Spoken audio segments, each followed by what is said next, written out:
air pollution, I can't get questioning without congratulating ClientEarth on their extraordinary success just recently in the High Court, sort of challenging the government on their woefully inadequate air pollution, air quality plans. And so we now have a situation where the government has got to revise their plans to bring air pollution within legal limits as soon as possible, which obviously is going to affect things around the decision about the Heathrow airport runway. So the first sort of question, which I'll address initially to Simon, but to probably not to Colin, because this is air pollution, what would be the likely air pollution impacts of Heathrow expansion? Do you want to do that first? Yeah, I mean, if I may start with a point of disclosure, I've just celebrated my 20th wedding anniversary, but my father-in-law was Lord Marshall, who was chairman of British Airways, who died 4 years ago. So there is a family connection to British Airways. So if I may just disclose that first, please. There is no doubt that the expansion of Heathrow would trigger breaches of air quality laws, in my view.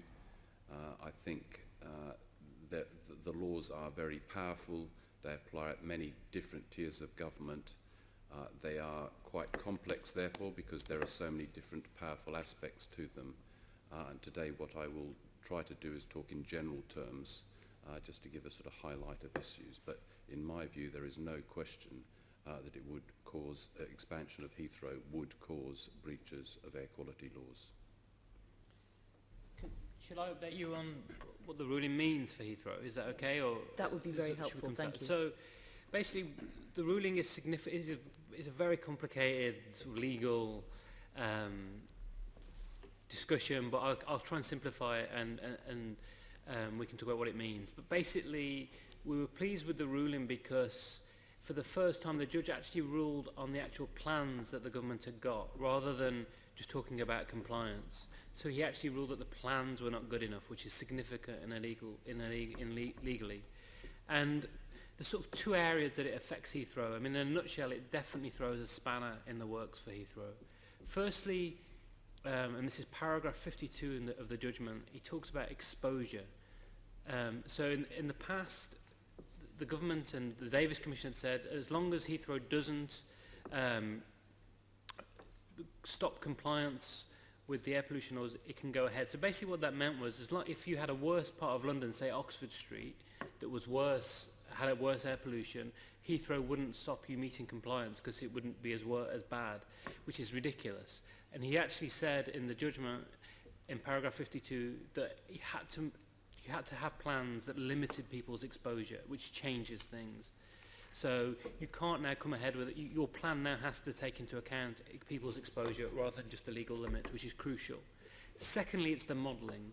So the judge ruled that the government had used overly optimistic modelling for their plans, and that this was not realistic. And Heathrow hasn't, in any of the plans for Heathrow, it hasn't used the latest COPA testing for emissions, and they're now going to have to go away and do that. Again, so basically, the plans are going to have to be a lot more realistic in order to meet compliance. So they're the two areas really that it throws a spanner in the works. And basically what it means is, unless you're going to meet compliance sooner than possible, Heathrow can't go, in the shortest time possible, Heathrow can't go ahead. You should be bringing in plans now to mitigate things, taking steps now, the government, to mitigate as much as possible. And if you go ahead with infrastructure projects such as Heathrow that expose people to dangerous levels of air pollution, you can't go ahead. So just to clarify what you've said there, Heathrow cannot go ahead unless exposure to air pollution is mitigated or limited. Properly limited. Yeah. And that means to bring it within EU limits or World Health Organization EU limits? It's the it's Article 23 of the Air Quality Directive. Thank you. Sorry, Simon was indicating. Perhaps I can, I've prepared some points to try and focus or support really what Simon said. If I may, I think there are, a few different things. So the first is that when thinking about the way that these laws apply, there are at least three different tiers which are relevant to this discussion. First is whether one of the 43 zones in the UK, London is one zone, it includes Heathrow, is whether one zone, when it's reported annually to Brussels, breached the air quality laws or not. And that could be anywhere in the zone, which is the worst place, obviously. The second is that these laws can be enforced within the UK, so not just the European Commission launching infraction action, they can be enforced within the UK, and that's what ClientEarth has done so brilliantly, saying that the government must produce plans to comply, which show compliance as soon as possible. The third thing, though, which is really pretty much ignored by the government, is that the air quality laws do have to be complied with through the planning system. They do apply locally, so it's not just about reporting things to Brussels, it's not just about ClientEarth's case, which is making sure there's a proper plan, but the air quality laws apply at every tier of government through the planning system, and they can't just be dismissed. Clean Air in London commissioned an opinion by Robert McCracken QC, which we published about 12 months ago, which was about the role of the Air Quality Directive 2008 50 EC in the planning system. I think by publishing that opinion, Clean Air in London may have played a significant part in the deferral of the decision by 12 months in relation to Heathrow when the government went away to do further work, because it highlighted these different aspects, reporting to Brussels, ClientEarth sort of work, but also the role of the air quality laws in the planning system. To my mind, the Air Quality Minister actually misled Parliament a week or two ago, and I'll just read out what she said. She said the government believed that the Heathrow Northwest Runway scheme can be delivered without having an impact on the UK's compliance with air quality limit values. So what she was talking to Parliament about is about the compliance of London as a zone. Yeah. She wasn't actually sort of talking about these other levels of compliance that were required. And to my mind, really, that is very misleading of the Air Quality Minister in Parliament. Sorry, Simon.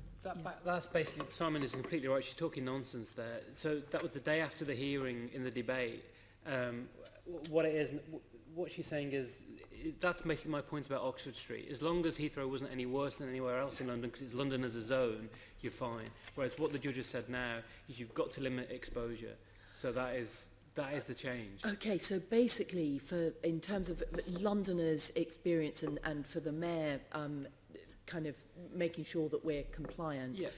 What has changed with this judgment is that if somewhere else in London has higher pollution than Heathrow, that's not okay. Heathrow has still got to be able to limit the exposure of people living and working and travelling around Heathrow. Yeah, so the plan now isn't about making sure that the zone as a whole, it's making sure that exposure throughout the country is taken into account.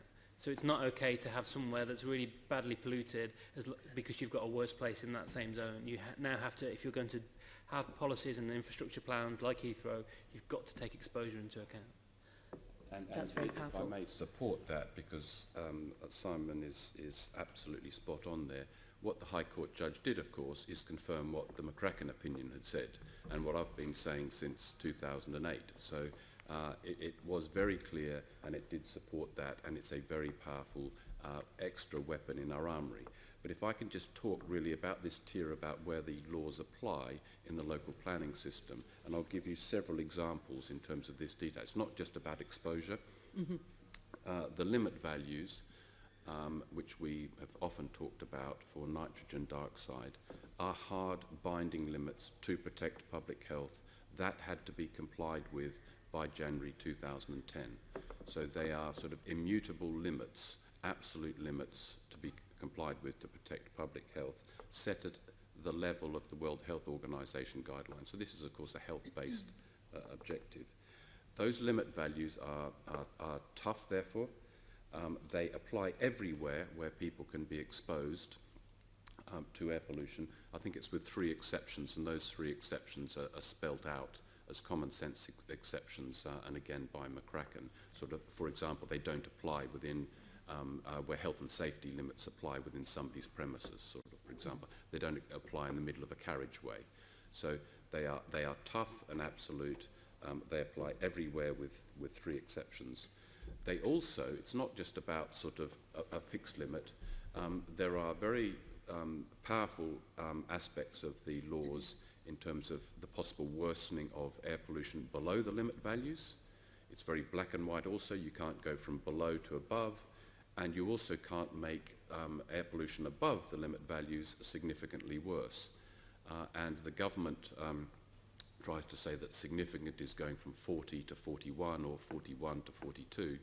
To my mind, significant is any change in the significant figure. So if it's 40.1 going to 40.2, that is significant. If it's 40 and it goes to 41, that is significant. So it's how many decimal places are used, how many significant figures. If there's a change in one of those, then that is significant, and that is very strongly my view. So a significant worsening is important, and McCracken, I think, McCracken was absolutely clear. He said that, in his view, the Davies Commission had misdirected itself in the law, and he was also clear that you can't approve Heathrow and just leave it empty, waiting for these limit values to be complied with. You need a realistic plan in place to comply with these limit values before you approve Heathrow expansion.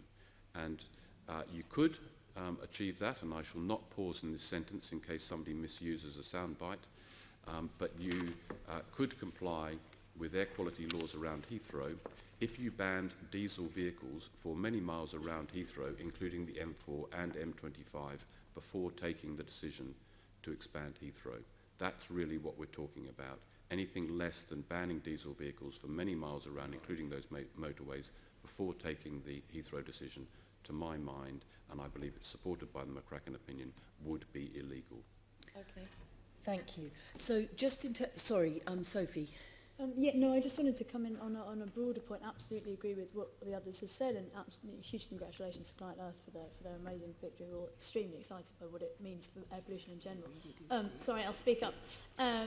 But I did just want to say that I think from the Mayor's point of view and in terms of political narratives, it's really important that the Mayor keeps in mind that leaving aside the changes in how we now interpret the law, what the government are trying to do is really quite dodgy.